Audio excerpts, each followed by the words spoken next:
But regarding letting go, you see, we cannot. If we observe a tension, and we say, "I'm going to let go of this tension," it's not a real letting go, because a real letting go or release is not going to be the release of a specific thing. Because if we release a specific thing, we create a releaser of this thing, and the releaser itself is a contraction somewhere else.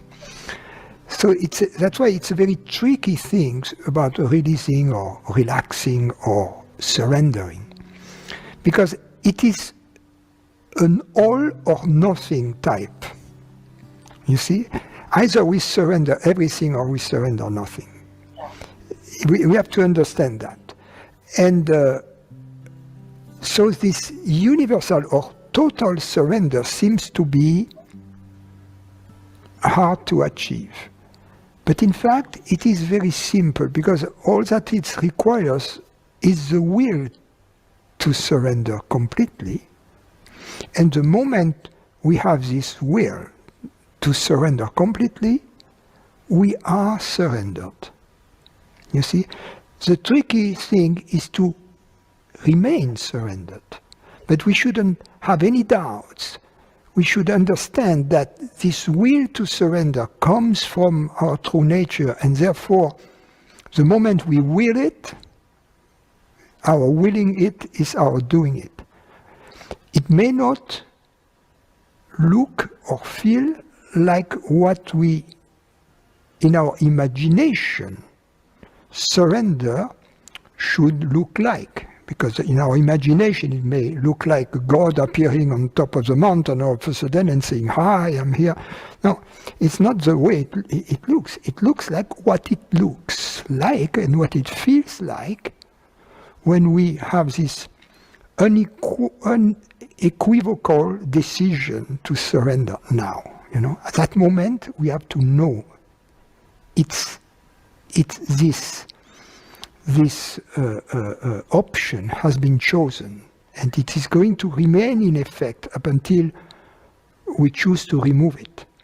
So this it's very important, because then we know we don't have to go somewhere else to do anything else. You see, at that moment we don't have to keep propelling ourselves into the future, into a further goal. We know, no, now I have arrived. There is nothing else I have to do. I am surrendered. The only thing, I should stay surrendered. And it's interesting to observe how the tendency will come again to do something, to move towards a different goal, and to leave, as a result, my surrendering or my surrendered condition, you see. So it's really about remaining in this surrendered condition. And one of the aspects actually is the one you mentioned, which is accept not knowing. You know, the one who has beautifully described this total surrender is Meister Eckhart, in his sermon on the poor man, where he describes what it means to being poor in spirit, and he says the one who is poor in spirit is the one who wills nothing, who knows nothing, and who has nothing. So to will nothing means not to project ourselves into the future, right? And to have nothing means not to project ourselves into the past as the possessor of this possession. And to know nothing is this not knowing in the now. So that covers the three dimensions of time, if you will.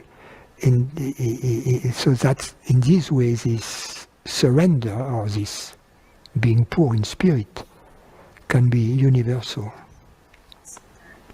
A few conversations ago, last weekend I think, or maybe the weekend before, you had a dialogue about fear and you said it'd be actually a very good idea if you could offer yourself to the fear and die before you die. Is Yeah. that the same type of surrender where you offer the fear? Yes, yes. If you do that, of course,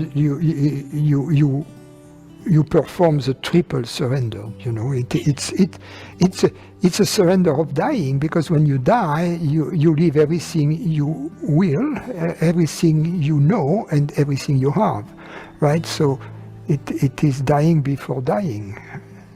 Yes. Okay. That sounds intense.